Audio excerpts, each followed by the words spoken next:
કીધું મોનની વ્યસન ના અંતે ના એ ગાયોના નેહાકા એક ગાયને તરછોડી અને આખે આખે બુદ્ધિ ભ્રષ્ટ થઈ જાય, પરિવાર કેવા નહીં મોને, ધંધા ઠપ થઈ જાય, કોઈ હવળું નાખેલું અવળું જ પડે.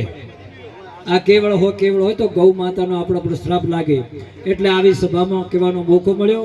આપણા રોડ ઉપર છે ગૌ માતા દુઃખી ન થાય આવું ધ્યાન રાખો. દરેક ખર્ચામાં થોડુંક કવર કરી અને આવી નાની મોટી ગૌશાળાઓ ચલાવી દેવ ભાવથી સેવા પૂજા થાય એવું મારી નમ્ર વિનંતી. તો આપણું મનુષ્ય જીવન સાર્થક થઈ જાય. તન મનને ધન આ ત્રણનો સદુપયોગ કરો, બેડો પાર દે. તન સે સેવા કીજીએ, તન એટલે શરીર, મન સે ભલો વિચાર અને ધન સે એ સંસારમાં કીજીએ પરોપકાર. એટલે જીવ માત્રની સેવા એ ભગવાનની સેવા. પણ ગૌ માતા તો એક આપણી માતા, તો એને તો 33 કોટી દેવતાના પૂજનનું ફળ પ્રાપ્ત થાય. તો આવા પવિત્ર સંકલ્પ સંતોના સાનિધ્યમાં આવી હરિપુરી બાપુના ચરણોમાં આવી સંકલ્પ લઈ જાઓ કે મારાથી જપ તપ તીર્થ વ્રત કશું નથી થવાનું, પણ આજથી સદભાગ્યથી મોય ગૌ માતાને ઘેર લાવી અને દેવ ભાવથી સેવા કરી તો એમાં જપ તપ તીર્થ વ્રત બધું આવી ગયું અને દરેક પ્રકારનો સુખ ભોગવે આખીરમાં જીવની સદગતિ થઈ જાય. આ એક સ્થિતિ થોડી દેખાય, આ સ્થિતિ આપણી દૂર થાય એવી દરેક મારા ધર્મપ્રેમી ભાઈ બહેનોને વિનંતી. તો આ વડા ગામની ખૂબ આ એક પ્રશંસા હું સાંભળતો. હરિપુર બાપુનું નામ તો અનેક વખત સાંભળેલું કે હરદેવપુરી બાપુએ ત્યાં તપસ્યા કરી અને આ સંતો ક્યાં બધી અને સંતોને સમાધિ લેવાનું પણ કોઈ કારણ હોય. સંતો જ્યાં ત્યાં ભ્રમણ કરતા હોય અને એવી કોઈક એવું ઘટનાઓ નજરે નિહાળે તારે એમને એમ થાય કે પ્રભુ હવે તારા ચરણમાં અમને લઈ ગયા, હવે અમારા આ ઓખેથી આ સહન થતું નથી. એમને આત્માને ખૂબ દુઃખ થાય કે પ્રભુ તારી પ્રવૃત્તિથી અમને સામ્રાજ્ય ગુરુ મળી ગયા, અમારો બેડો પાર થઈ ગયો, પણ હવે આ દુનિયાની આવી લીલાઓ અમારાથી જોરાતી નથી. અને એવી લગભગ કોઈ નજરે દેખ્યું છે. તાર બાપુએ કીધું કે નકા અત્યારે બોમ્બે જસલો ખોઈ દીધો આપણે બીમાર પડો એટલે જીવવા હાથર કોઈ કમી નથી રાખતા.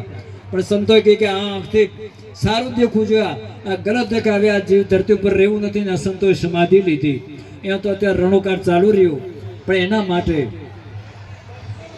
એના માટે આપણી દ્રષ્ટિએ પણ હદા શુભ દેખીએ, સારું દેખીએ તો આપણું કલ્યાણ સજ્જનો કાલે જતું રહેવાનું છે.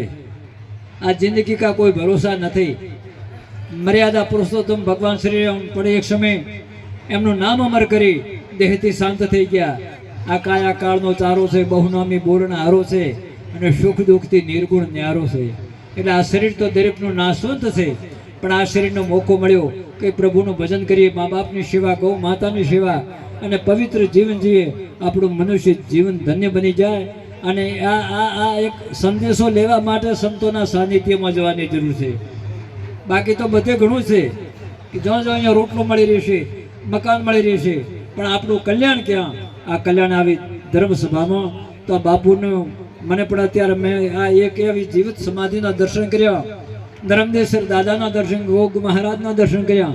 અત્યારે બાપુ પણ જ્યાં હાજર હતી તો ઓમકારનો રણુકાર કરી રહ્યા.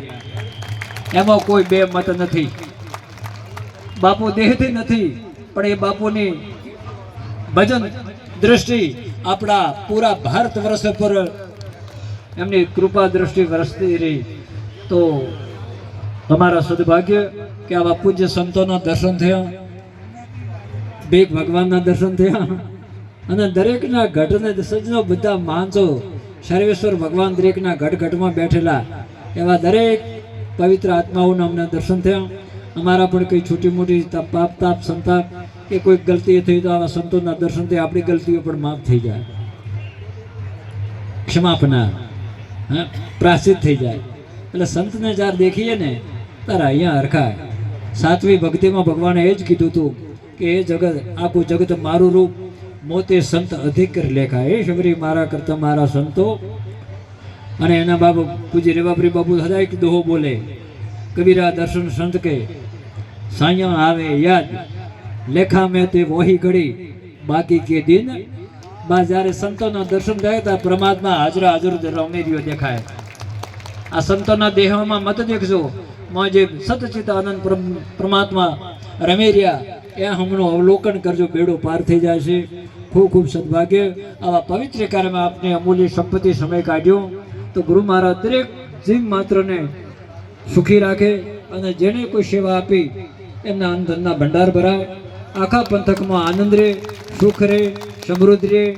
પણ કર્યા સિવાય કંઈ પ્રાપ્ત થતું નથી. મારી નમ્ર વિનંતી, દિલમાં દયા ભાવ રાખી આપણું ગૌ માતા કેવા દુઃખી ન હોય આટલું સજ્જનું ધ્યાન રાખશો તો હરિપ્રિય બાપુની, હરિપ્રિય બાપુની, દરેક સંતો મહંતોની આપણા પર કૃપા છે ને એનાથી વિશેષ કૃપા ઉતરતી રહેશે. તો બસ દરેક જીવ માત્ર સુખી રહો, આપ આપના ધર્મના પથ ઉપર ચાલો અને આપનું મનુષ્ય જીવન સાર્થક થાય અને હવનો બેડો પ્રભુ આખીરમાં પૂરો કરે. જય ગૌ માતા, જય ગોપાલ. બોલો હરિપુરી મહારાજ કી. ધીમે નહીં, આ બાજુ બેનો બધી હાથ ઊંચા.